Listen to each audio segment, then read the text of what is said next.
नैब तरमीम का लदम करार देने के खिलाफ हुकूमती अपीलों पर समाअत मुकम्मल, फैसला महफूज। सुप्रीम कोर्ट के चीफ जस्टिस काजी फौजी सा ने समाअत का हुक्मनामा लिखवा दिया। नैब का $10 अरब रिकवरी का क्रेडिट लेना सरप्राइजिंग था। इदारों की जानिब से ऐसे गलत दस्तावेजात जमा नहीं होने चाहिए। चेयरमैन नैब और प्रोसिक्यूटर जनरल खुद रिकवरी करें। चेयरमैन नैब और प्रोसिक्यूटर बजट की असल रिपोर्ट पेश करें। नैब का गुज़िश्ता 10 साल का सालाना बजट भी देखना चाहते हैं। वफाकी हुकूमत इस केस में अपील दायर कर सकती थी।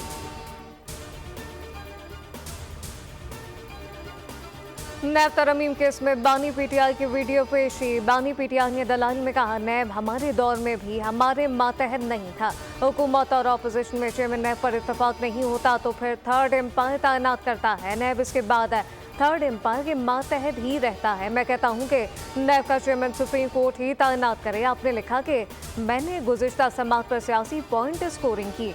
नैब तरमीम केस में हुकूमती अपील की मुखालफत करता हूँ। चीफ जस्टिस ने हिदायत की, आप अपने केस पर रहें। बानी पीटीआई ने कहा कि 2.25 करोड़ की घड़ी 3 अरब रुपए में दिखाई गई और 14 साल सजा हो गई।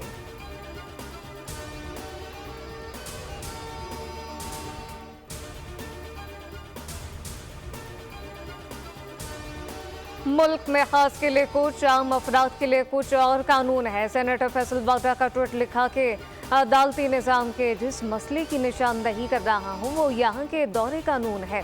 2 कानून है। कल के अख्तलाफी नोट के बाद कोई बहुत मशहूर है तो इसके लिए कानून मुख्तलिफ होने की तजवीज़ है।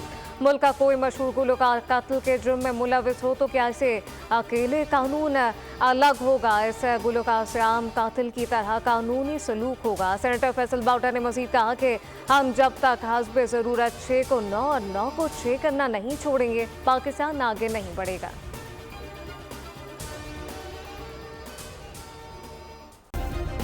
सब्सक्राइब करें और बेल दबाएं ताकि कोई खबर रह न जाए।